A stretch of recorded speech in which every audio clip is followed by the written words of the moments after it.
আসসালামু আলাইকুম। বার্তা বৈঠক সংবাদ বুলেটিনে স্বাগত জানাচ্ছি আমি ইয়াসমিন আফরোজ ইভা এবং সাথে আছি আমি সজীব সরকার। প্রথমেই সংবাদ শিরোনাম। আজ আজহার বিশ্ববিদ্যালয়ে ভাষণ দেবেন ডক্টর মোহাম্মদ ইউনূস। আমরা রাজনীতি করি, ভোটের কথা বলবো, এটাই স্বাভাবিক বললেন তারেক রহমান।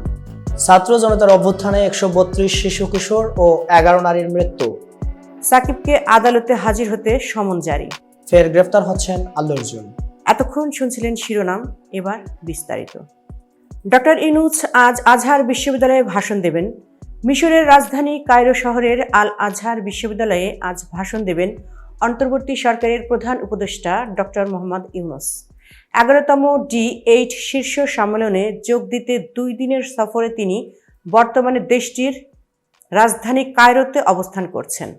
প্রধান উপদেষ্টার deputy press secretary Abul Kalam Azad Majumdar জানান, প্রধান উপদেষ্টা বৃহস্পতিবার 19 ডিসেম্বর আল আজহার বিশ্ববিদ্যালয়ে ভাষণ দেবেন। তিনি বলেন, অধ্যাপক ইউনূস আল আজহার আল শরীফ মসজিদের গ্র্যান্ড ইমাম আহমেদ এল তায়েবের আমন্ত্রণে মিশরীয় বিশ্ববিদ্যালয়ে ভাষণ দেবেন।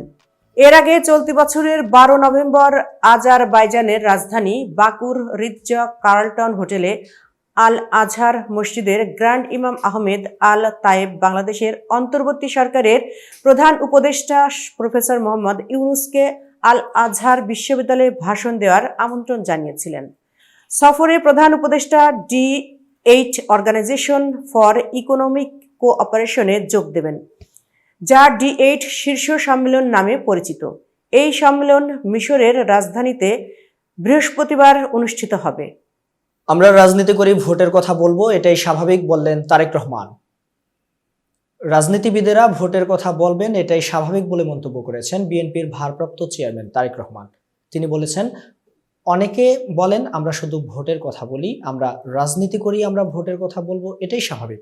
গতকাল বুধবার বিএনপির রাষ্ট্র কাঠামো মেরামতের 31 দফার রূপরেখা নিয়ে 2 মহানগর ও 1 জেলার নেতাদের জন্য আয়োজিত কর্মশালায় তারেক রহমান একথা বলেন।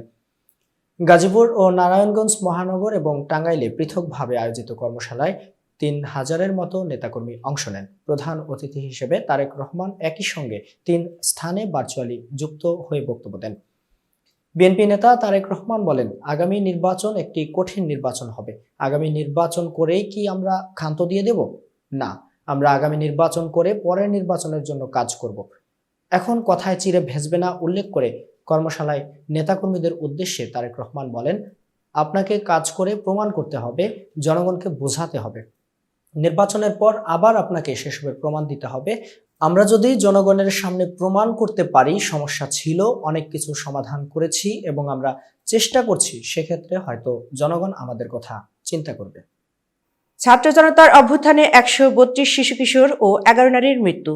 মহিলা ও শিশু বিষয়ক মন্ত্রণালয়ের তথ্য অনুসারে ছাত্র জনতার অভ্যুত্থানে মোট 132 শিশু কিশোর এবং 11 জন নারী শহীদ হয়েছেন। মহিলা ও শিশু বিষয়ক মন্ত্রণালয়ের উপদেষ্টা শারমিন এস মুর্শিদ গণমাধ্যমকে এ তথ্যের সত্যতা নিশ্চিত করেছেন। এদিকে স্বাস্থ্য অধিদপ্তরের 15 ডিসেম্বরের তথ্য অনুযায়ী অভ্যুত্থানে এখন পর্যন্ত 865 জনের মৃত্যুর তথ্য ডেটাবেজে লিপিবদ্ধ করা হয়েছে।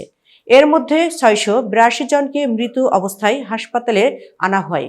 তবে গতকাল বুধবার সন্ধ্যায় অধিদপ্তরের ওয়েবসাইটের তথ্যে মৃত্যুর সংখ্যা 860 বলা হয়েছে। মহিলা ও শিশু বিষয়ক মন্ত্রণালয়ের তথ্য বলছে, শহীদ 11 নারীর মধ্যে রয়েছেন মায়া ইসলাম, মেহেরুন নেছা, লিজা, রীতা আক্তার, নাফিসা হোসেন মারওয়া, নাসিমা আক্তার, রিয়া গোপ, কোহিনুর বেগম, সুমাইয়া আক্তার,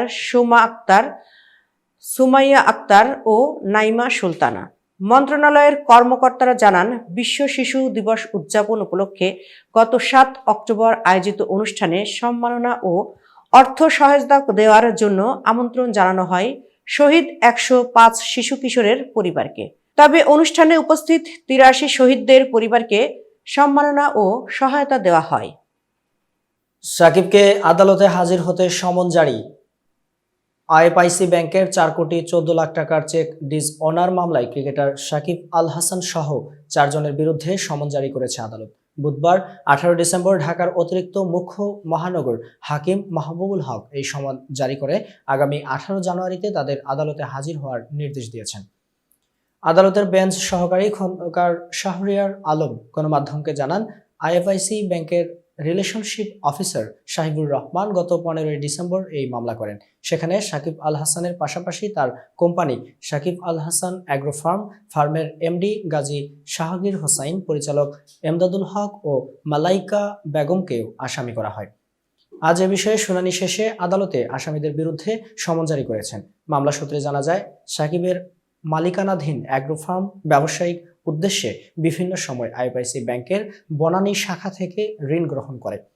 তার বিপরীতে 2টি চেক ইস্যু করে সাকিবের মালিকানাধীন প্রতিষ্ঠানটি। এরপর চেক দিয়ে টাকা উত্তোলন করতে গেলে পর্যাপ্ত টাকা না থাকায় তা ডিসঅনার হয়।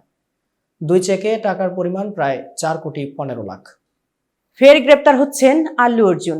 ভারতের হায়দ্রাবাদের সিনেমা হলে পদপিষ্ট হয়ে এক নারীর মৃত্যুর ঘটনায় অন্তর্বর্তী জামিন পাওয়ায় কিছুটা স্বস্তিতে ছিলেন দক্ষিণী সুপারস্টার আল্লু অর্জুনের পরিবার ও ভক্তরা। তবে এবার আরও জল ঘোলার ইঙ্গিত। নায়কের জামিন নিয়ে সর্বোচ্চ আদালতের দ্বারস্থ হতে চলেছে প্রশাসন। ভারতীয় সংবাদ মাধ্যম টাইমস নাও এর এক প্রতিবেদনে বলা হয়েছে, পদদলিত মামলায় এবার নায়কের জামিনের বিরুদ্ধে সুপ্রিম কোর্টে যাওয়ার সিদ্ধান্ত নিয়েছে তেলেঙ্গানা পুলিশ। প্রশাসনের দাবি, অঘটনের দায়ভার কোনোভাবেই এড়াতে পারেন না আল্লু। তাহলে কি ফের গ্রেপ্তার হতে যাচ্ছেন আল্লু অর্জুন? যদিও পুলিশের দাবি মানতে নারাজ বিনোদন অঙ্গনের তারকারা। প্রসঙ্গত, সম্প্রতি মুক্তি পাওয়া পুষ্পা 2 সিনেমার প্রিমিয়ারে পদপিষ্ট হয়ে রেবতী নামের এক নারীর মৃত্যু হয়। এই ঘটনায় গত 13 ডিসেম্বর গ্রেপ্তার হন আল্লু অর্জুন। অবশ্য সেদিনই আদালতে তাকে অন্তর্বর্তী জামিন দিয়েছেন। যদিও অভিনেতাকে 1 রাত জেলে থাকতে হয়েছিল। এতক্ষণ বার্তা বৈঠকের সাথে থাকার জন্য ধন্যবাদ। নতুন নতুন তথ্য ও সংবাদ পেতে বার্তা বৈঠকের ইউটিউব চ্যানেল ও ফেসবুক পেজের সাথেই থাকুন।